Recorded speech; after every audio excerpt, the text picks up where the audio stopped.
রমজানের ২৭ তারিখ শবে কদরের রাত। হাসপাতালের বেডে শুয়ে থাকা এক বৃদ্ধ লোক তার ছেলেকে ডেকে বললেন, তোর মায়ের কবরে আমি কখনো যাইনি, কারণ আমি লজ্জিত। ছেলে জিজ্ঞেস করল, কেন বাবা?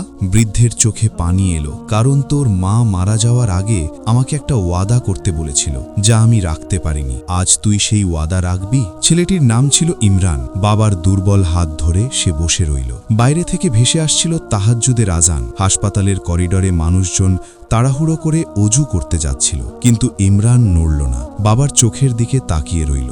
বৃদ্ধ লোকটি ধীরে ধীরে বলতে শুরু করলেন, তোর মা মারা যাওয়ার আগের রাতে আমাকে ডেকে বলেছিল, শোনো, আমি হয়তো আর বেশি দিন নেই, তোমার কাছে একটাই চাওয়া, আমাদের গ্রামে যে গরিব বিধবা খালাম্মা থাকে তাকে দেখো, তার ছেলে পঙ্গু, কোনো উপার্জন নেই, প্রতি মাসে তাদের কিছু টাকা পাঠাবে। আমি ওয়াদা করছি যতদিন বেঁচে থাকব তাদের দেখব।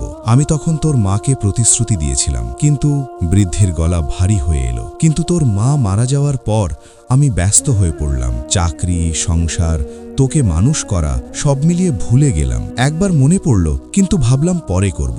এভাবে ২৫ বছর কেটে গেছে। আজ মৃত্যুশয্যায় শুয়ে মনে পড়ছে, আমি তোর মায়ের শেষ ওয়াদা রাখতে পারিনি। ইমরান বাবার হাত চেপে ধরল। বাবা, আপনি চিন্তা করবেন না, আমি কাল সকালেই গ্রামে যাব, খালাম্মাকে খুঁজে বের করব।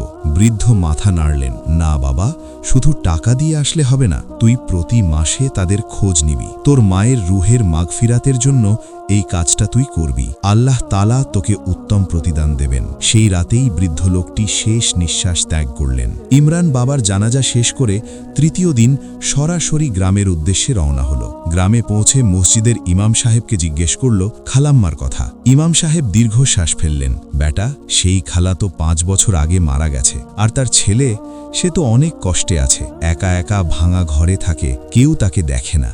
ইমরানের বুকটা ধক করে উঠল। সে খালার ছেলের বাড়িতে গেল।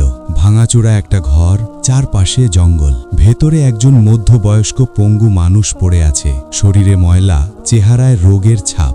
ইমরান কাছে গিয়ে সালাম দিল, আসসালামু আলাইকুম চাচা, আমি ইমরান, আপনার খুঁজে এসেছি। পঙ্গু লোকটি অবাক হয়ে তাকালো, তুমি কে? আমার কে? ইমরান চোখের পানি ফেলতে ফেলতে বলল, আমার মা আপনাদের খুব ভালোবাসতেন, তিনি আপনাদের দেখাশোনা করতে চেয়েছিলেন, কিন্তু আমার বাবা সেই দায়িত্ব পালন করতে পারেননি। আজ থেকে আমি আপনার দায়িত্ব নিলাম, আল্লাহর ওয়াস্তে আমার মায়ের রুহের শান্তির জন্য। সেদিন থেকে ইমরান প্রতি সপ্তাহে চাচার বাড়িতে যেতে শুরু করল। তার চিকিৎসার ব্যবস্থা করল, ঘর মেরামত করল, খাবারের ব্যবস্থা করল। ধীরে ধীরে চাচার স্বাস্থ্যের উন্নতি হতে লাগল। ১ বছর পর রমজান মাস, আবার ২৭ তারিখ, ইমরান তাহাজ্জুদের নামাজে দাঁড়িয়ে আল্লাহর কাছে কান্নাকাটি করছিল, ইয়া আল্লাহ, আমার মা বাবার গুনাহ মাফ করে দাও, আমি তাদের পক্ষ থেকে চেষ্টা করছি। নামাজ শেষে মসজিদ থেকে বের হওয়ার সময় একজন বয়স্ক লোক তার হাত ধরলেন, বাবা, তুমি কি ইমরান? জি, আমি ইমরান, আমি ওই পঙ্গু চাচার ভাই, অনেক দূরের শহরে থাকি। গতকাল গ্রামে এসে সব শুনলাম, তুমি আমার ভাইয়ের জন্য যা করেছ তা আমি কোনোদিন ভুলব না।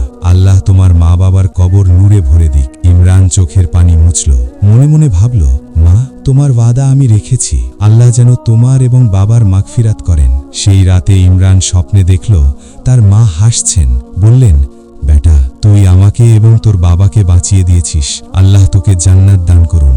মৃত মানুষের প্রতি সবচেয়ে বড় উপকার হল তাদের অসমাপ্ত নেক কাজ সম্পূর্ণ করা। পিতা মাতার ওয়াদা রক্ষা করা সন্তানের ঈমানি দায়িত্ব। আল্লাহ তাআলা বলেন, তোমরা প্রতিশ্রুতি পূর্ণ করো, নিশ্চয়ই প্রতিশ্রুতি সম্পর্কে জিজ্ঞাসিত হবে। সূরা বনী ইসরাঈল ৩৪। বন্ধুরা, এমন আরও আকর্ষণীয় গল্প পেতে আমার চ্যানেলটিকে সাবস্ক্রাইব করে রাখো।